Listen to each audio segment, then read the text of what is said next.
বন্ধুরা, যখনই সুযোগ সুবিধা বেশি দেওয়া হয় তার মানে ডিপার্টমেন্ট বা আমরা চাই যে আপনারা বেশি পরিমাণে মানুষ আমাদের সাথে জুড়ে যান।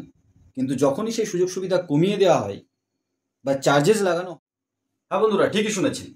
আমরা যে কথাটা বলার চেষ্টা করছি বা আলোচনা করার চেষ্টা করছি, RBI, NPCI, UIDAI, bank, company সমস্ত ডিপার্টমেন্ট মিলে চেষ্টা করছে সিকিওরভাবে এইপিএস সিস্টেমটাকে বা ব্যাংকিং সিস্টেমটাকে এগিয়ে নিয়ে যাওয়ার জন্য। কাদের জন্য? সিটিজেনদের জন্য।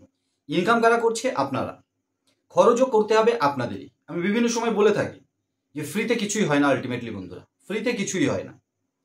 আপনি ভাবছেন আপনার সরকার কোনো সাবসিডির টাকা দিচ্ছে বা সরকার বিভিন্নভাবে আপনাকে হেল্প করছে, কিন্তু সাথে সাথে এটাও ভাবুন আপনার চাল ডাল থেকে শুরু করে আপনার সমস্ত প্রোডাক্ট থেকে শুরু করে সরকার বা কোম্পানির মাধ্যমে ডাইরেক্ট ইনডাইরেক্ট জিএসটি হোক বা অন্য কোনোভাবে সরকার সেই টাকাটা তুলেই নেয়। আসলে সমস্তটাই সাইকেল হয়, রিসাইকেল হয়। যেমনটা এইপিএস আপনারা ইনকাম করছেন, এটা ঠিক। সেই এইপিএস সিস্টেম চালাতে গিয়ে সরকার বিভিন্নভাবে সাবসিডি দিচ্ছে, আপনাদের কমিশন দিচ্ছে। ইউআইডিআই, এনপিসিআই বিভিন্নভাবে চলছে, ম্যানেজ করে চলছে, প্রফিট করছে, লসে যাচ্ছে, আপনাদের কমিশন দিচ্ছে, ব্যাংক, কোম্পানি সমস্ত মিলিয়ে। মাঝখানে একটা সিকিউরিটির জন্য একটা লেয়ার কিন্তু বাড়াতে হয়েছে, আপনারা জানেন। সেই লেয়ার নিয়ে আমরা আলোচনা করব, কেন তার উপরে চার্জেস লাগানো হলো তাই নিয়ে আমরা আলোচনা করব। আমরা আলোচনা করার চেষ্টা করব আরবিআই নতুন কি গাইডলাইন্স এলো ক্রেডিট কার্ড নিয়ে, যেখানে আপনি প্রচুর সুযোগ সুবিধা পেতে চলেছেন বা কি অসুবিধাই বা পেতে চলেছেন, আমরা আলোচনা করব।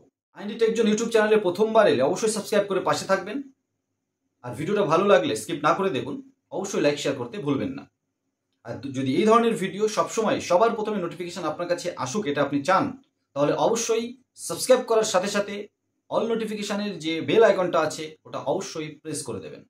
বন্ধুরা, যারা আপনারা এইপিএস চালান আপনারা জানেন সিকিউরিটি পারপাস কয়েক মাস আগে ইউআইডিআই, সরকার, এনপিসিআই, ব্যাংক, কোম্পানি মিলে 2FA, টু ফ্যাক্টর অথেন্টিকেশন নিয়ে এসেছিল এবং এখনো চলছে।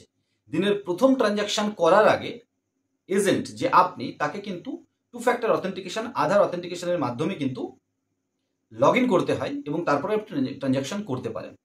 এবং এই 2 ফ্যাক্টর অথেন্টিকেশনের জন্য সমস্ত টেকনোলজি বা টেকনিক্যাল সিস্টেম চালানোর জন্য একটা খরচের প্রয়োজন হয়। সেটা কোথাও থেকে না কোথাও থেকে তোলা হয়। সেটা সবসময় আপনার উপর থেকে তুলতে হবে তা নয়, বিভিন্নভাবে যে খরচ হয় সেটাকে মেনটেন করা হয়। এই 2 ফ্যাক্টর অথেন্টিকেশনটার যে খরচ, সেটা মোটামুটি একটা পার্সেন্টেজ আপনাদের কাছ থেকে তোলা হবে প্রত্যেক দিন। প্রত্যেক 2 ফ্যাক্টর অথেন্টিকেশন একবারই হয়, আপনারা জানেন। প্রথম 2 ফ্যাক্টর অথেন্টিকেশনের সময় আপনাকে কিন্তু একটা চার্জ করতে যাচ্ছে। ইউআইডিআই, এনপিসিআই, ব্যাংক, কোম্পানিগুলো মিলে সিদ্ধান্ত নিয়েছে সেই অ্যামাউন্টটা 80 পয়সা প্লাস জিএসটি, মোটামুটি 94 পয়সা হতে চলেছে। তার মানে মাসে প্রায় 30 টাকা আপনাকে দিতে। কারণ এর ভালো মন্দের মধ্যে এখনই যাব না। কোনো কিছু এক্সপেন্স হলেই, খরচ হলেই যে সেটা খারাপ তা কিন্তু নয়। সিস্টেম ভালো রাখার জন্য বিভিন্ন খরচ করে থাকেন, ঠিক সেরকমই এইপিএস সিস্টেমটাকে সুরক্ষিত সাফ রাখতে গেলে যদি 2 ফ্যাক্টর অথেন্টিকেশনকে কন্টিনিউ করতে হয়, সমস্ত খরচ ইউআইডিআই, সরকার বা ব্যাংক বা কোম্পানি কেন নেবে?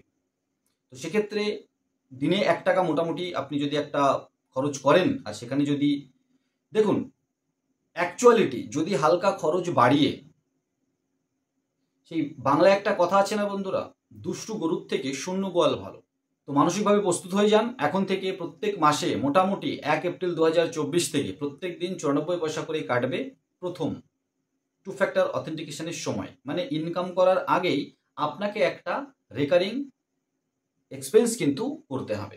ভালো খারাপ পরে অবশ্যই আমরা আরো ভিডিও নিয়ে আসবো। এই যে টপিকটা, আরবিআই নতুন গাইডলাইন্স অনুযায়ী 2024-এর ব্যাংক আর নিজের মত মতো কার্ড নেটওয়ার্ককে আপনার উপরে চাপাতে পারবে না।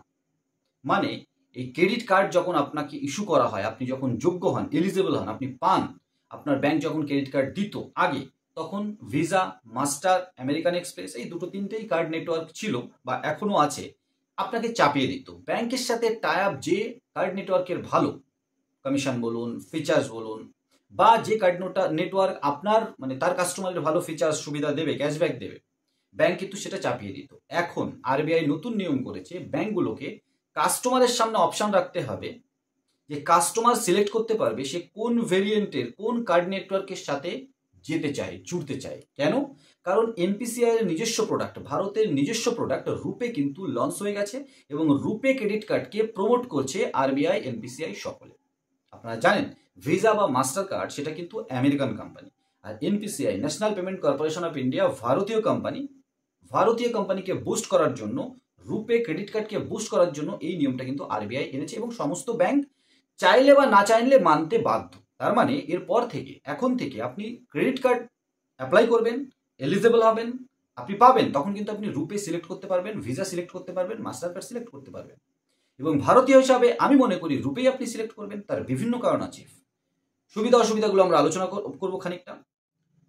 রুপে ক্রেডিট কার্ডের প্রথম সুবিধা বা ফ্যাসিলিটিস যদি বলি, ভারতীয় অ্যাজ এ ইন্ডিয়ান আমরা তাকে সাপোর্ট করব, নিয়ে নিলাম। এবার অন্যান্য কার্ডের মতো রুপেও কিন্তু বিভিন্ন ক্যাশব্যাক কাস্টমারকে আপনাকে দেবে। সাথে সাথে ইউপিআই এর মাধ্যমে আপনি যদি পেমেন্ট করেন তাহলে আপনার ব্যাংক অ্যাকাউন্ট থেকে পয়সাটা ডাইরেক্ট কাটে এবং মার্চেন্টের কাছে ডাইরেক্ট চলে যায় পেমেন্ট। কারণ ইউপিআই একটা পেমেন্ট সিস্টেম, আপনি জিনিস, প্রোডাক্ট বা সার্ভিস কিনে পেমেন্ট করতে পারেন বা প্রোডাক্ট বা সার্ভিস বিক্রি করে আপনি পেমেন্ট নিতে পারেন। ইউপিআই কিন্তু ক্যাশ উইথড্রল সিস্টেম নয়, মানি ট্রান্সফার সিস্টেম নয়। আলটিমেটলি ব্যবসা করতে আপনি পারেন না, নিজের প্রয়োজনে ফ্যামিলি বন্ধুদের ভেতরে অবশ্যই টাকা ট্রান্সফার করতে পারেন।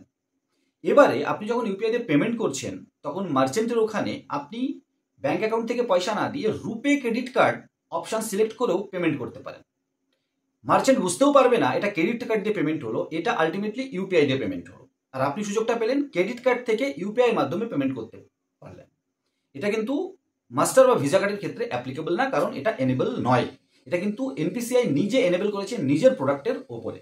তাহলে আপনি পেমেন্টটা হাত দিতে পারলেন আর রুপে ক্রেডিট কার্ডের মাধ্যমে দিতে পারলেন। ওদিকে মার্চেন্ট যে ক্রেডিট কার্ড নিতে অস্বীকার করছিল, কারণ তার এমডিআর চার্জ দিতে হয় বা যে পয়সা আপনি দিচ্ছেন তার থেকে প্রায় 2% বা 2%-এর ওপরে পেমেন্ট গেটওয়ে নেটওয়ার্ক আছে, সে কেটে কিন্তু মার্চেন্টকে দিত। কিন্তু এবারে কি হলো, আপনি তো ক্রেডিট কার্ড দিয়ে পেমেন্ট করলেন, মার্চেন্টকে বলতেও হলো না, আর মার্চেন্টের পেমেন্টটাও গেল ইউপিআই দিয়ে, যেটা এখনো পর্যন্ত ফ্রি অফ কস্ট। আরও প্রচুর সুযোগ সুবিধা আছে, সে নিয়ে না হয় আরো আলোচনা করা যাবে অন্য ভিডিওতে। অসুবিধার মধ্যে একটাই, রুপে ক্রেডিট কার্ড শুধু ন্যাশনালি অ্যাকসেপ্টেড, ইন্টারন্যাশনালি অ্যাকসেপ্টেড নয়। মাস্টার ভিসা কার্ড ইন্টারন্যাশনালি প্রায় 200+ দেশের কাছে অ্যাকসেপ্টেড। এটা কত তাড়াতাড়ি এনপিসিআই করতে পারে সেটার উপরেও কিন্তু রুপে ক্রেডিট কার্ডের ফিউচার অনেকটা আপগ্রেডেড অপেক্ষা করছে। কারণ ভারতের মধ্যে রুপে ক্রেডিট কার্ড খুব সুন্দরভাবে চলবে, কারণ যে ফিচার্স দিচ্ছে, কিন্তু ইন্টারন্যাশনালি অ্যাকসেপ্টেন্স চলে আসলে তাহলে কিন্তু আরও সুযোগ সুবিধা দিতে পারবে।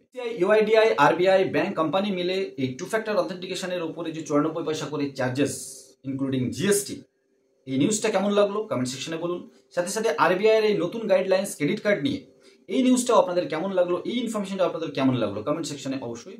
ভিডিওটা স্কিপ না করে দেখার জন্য অনেক ধন্যবাদ। নতুন একটা ভিডিও নিয়ে খুব তাড়াতাড়ি, তখন সবাই ভালো থাকুন, সুস্থ থাকুন, আর আইএনডি টেক জোন ইউটিউব চ্যানেলের সাথে জুড়ে থাকুন।